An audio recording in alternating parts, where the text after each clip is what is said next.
नमस्कार। आशा करता हूँ आप सब अच्छे होंगे और आपकी स्टडी भी अच्छी चल रही होगी। तो हमने एक जनरल साइंस की सीरीज स्टार्ट की थी जिसका नाम था मिशन रेलवे 2024। जैसे कि आपको पता है रेलवे के हर एग्जाम में जनरल साइंस के क्वेश्चन आते हैं और हम मिशन रेलवे के नाम से एक सीरीज स्टार्ट की है और उसमें डेली 15 क्वेश्चन डिस्कस करेंगे और उसमें से आपको एजीटी जो बोलते हैं ना, जैसे कि वैसे ही आपको जो हम कर रहे हैं वैसे ही क्वेश्चन आपको रेलवे के एग्जाम में देखने को मिलेंगे और हम ये डेली करेंगे जिसमें 15 क्वेश्चन डिस्कस करेंगे। तो पिछली क्लास में जो हमने डिस्कस किए थे वो 15 क्वेश्चन हमारे हो गए थे। आज जो क्वेश्चन नंबर होगा हमारा वो 16 नंबर क्वेश्चन होगा और इसी से आज हम आगे कंटिन्यू करेंगे। तो स्टार्ट करते हैं। सबसे पहला क्वेश्चन हमारा क्या है? सूती और ऊनी रेशों में अंतर ज्ञात किया जा सकता है। अगर आपको एक सूती दिया है और एक ऊनी ऊन का रेशो दे रखा है, उनमें से आपको डिफरेंस बताना है कि इनको हम कैसे डिफरेंस करके बताएंगे। छूकर बताएंगे, जलाकर बताएंगे, या NaO से क्रिया करके, या HSO से क्रिया करके। तो इसका हम क्या करेंगे, इसको हम जलाकर पता करेंगे कौन सा सूती रेशो होगा और कौन सा ऊनी रेशो होगा। तो इसका सही आंसर हो जाएगा ऑप्शन बी, इसका सही आंसर हो जाएगा। अब नेक्स्ट क्वेश्चन की बात करें, बर्फ पर दाब बढ़ाने से उसका गलनांक पर क्या फर्क पड़ेगा? अगर बर्फ का दाब बढ़ाएंगे तो उसके गलनांक पे क्या इफेक्ट दिखेगा हमें? उसका गलनांक बढ़ जाएगा, घट जाएगा, अपरिवर्तित रहेगा, शून्य हो जाएगा। अगर बर्फ पर दाब बढ़ा दिया जाए तो उसके गलनांक में क्या होगा? चेंजेज हो जाएगा और उसका गलनांक क्या होगा? घट जाएगा। उसका गलनांक क्या होगा? घट जाएगा। नेक्स्ट क्वेश्चन की बात करें, गर्मियों में सफ़ेद कपड़े क्यों पहने जाते हैं? गर्मियों में क्या होता है कि हम मोस्टली सफ़ेद कपड़े ही पहनते हैं, या सफ़ेद कपड़े होता है उसका ही हमने पजामा कुर्ता या चोला पजामा सिलवाते हैं, वो ही पहनते हैं। ऐसा क्यों करते हैं? ऊष्मा को कम अवशोषित करते हैं, सस्ते होते हैं, आकर्षक होते हैं, या सुंदर दिखाई देते हैं, या इनमें से कोई नहीं। तो गर्मियों में सफ़ेद कपड़े पहनने का कारण ये है, ये जो सूर्य से ऊष्मा निकलती है, जो एनर्जी निकलती है, हीट या होती है जिसको हम गर्मी बोलते हैं, उसको कम अवशोषित करते हैं, थोड़े ठंडे रहते हैं। इसलिए हम गर्मियों में सफ़ेद कपड़े पहनते हैं और काले कपड़े पहनने से बचते हैं, क्योंकि काले कपड़े होते हैं वो क्या करते हैं? ऊष्मा का ज़्यादा अवशोषित करते हैं, ऊष्मा को ज़्यादा ग्रहण करते हैं।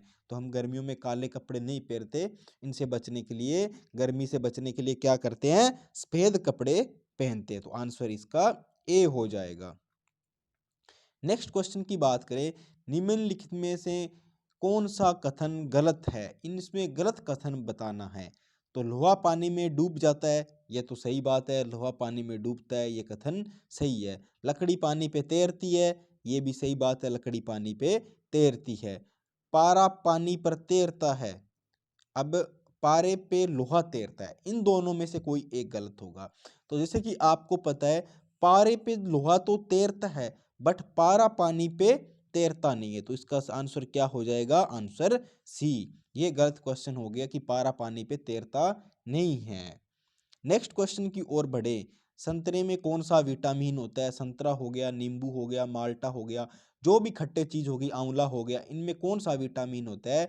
तो उनमें विटामिन सी होता है। सबसे फेवरेट क्वेश्चन ये है और हर एग्जाम में मोस्टली आपको देखने को मिलता है। नेक्स्ट क्वेश्चन की बात करें, चमगादड़ अंधेरे में भी उड़ सकते हैं क्योंकि उन्हें सहायता प्राप्त होती है। आपको पता है कि चमगादड़ होते हैं वो रात को ही उड़ते हैं, जब सूर्य छिप जाता है, अंधेरी रात हो जाती है, तभी है चमगादड़ हमें उड़ते हुए दिखाई देते हैं। तो ऐसा क्यों होता है? अल्ट्रा अल्ट्रावायलेट वेव से, अल्ट्रासोनिक वेव से, रेडिएशन से, या स्पेशल रेटिना से। तो ये इसे इसलिए होता है, ये अल्ट्रासोनिक वेव निकलती है उनमें से, उनसे अल्ट्रासोनिक वेव निकलती है। वो किसी ऑब्जेक्ट होता है, सामने वस्तु होती है, उससे टकरा के वापस आती है और उसका प्रतिबिंब बनता है आगे, कि उनको पता रहता है कि आगे वो वस्तु है, तो वो उससे टकराने से बच जाता है। तो इसका सही आंसर है आंसर बी, अल्ट्रासोनिक वेव से सहायता उनको मिलती है, तभी तो वो उड़ते हैं। नेक्स्ट क्वेश्चन की बात करें, एल्यूमिनियम किस खनिज से प्राप्त होता है? एल्यूमिनियम आपको पता है कि किस खनिज से प्राप्त होता है? मोनानाइट, एंथ्रासाइट, बॉक्साइट और थोरियम। तो इसका सही आंसर क्या हो जाएगा? एल्यूमिनियम बॉक्साइट से प्राप्त होता है। किससे प्राप्त होता है? बॉक्साइट से प्राप्त होता है। ब्लैक होल क्या है? क्वेश्चन नंबर 23, बताओ ब्लैक होल क्या है? निहारिकाएं हैं, उल्काएं हैं, सूर्य के धब्बे हैं, या इनमें से कोई नहीं। तो ब्लैक होल पता है आपको कहाँ दिखता है? ब्लैक होल हम बोलते हैं कि ब्रह्मांड में एक ब्लैक होल है जो कि बड़ी बड़ी पृथ्वी जैसी पता नहीं कितनी पृथ्वी अपने अंदर समा जाता है और पता भी नहीं चलता। तो ब्लैक होल क्या है इनमें से? तो इनमें से ब्लैक होल कोई नहीं है। आंसर इसका डी हो जाएगा।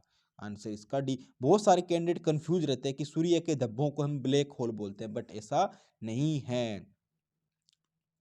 जल में स्थायी स्थायी कठोरता का क्या कारण है? परमानेंट वो होता है ना, हाँ, मतलब परमानेंट क्या ऐसा चीज है कि जल उसके कारण कठोर या हार्ड देता है, कि उसमें लवणता रहती है, खार रहता है, तो उसका क्या कारण है?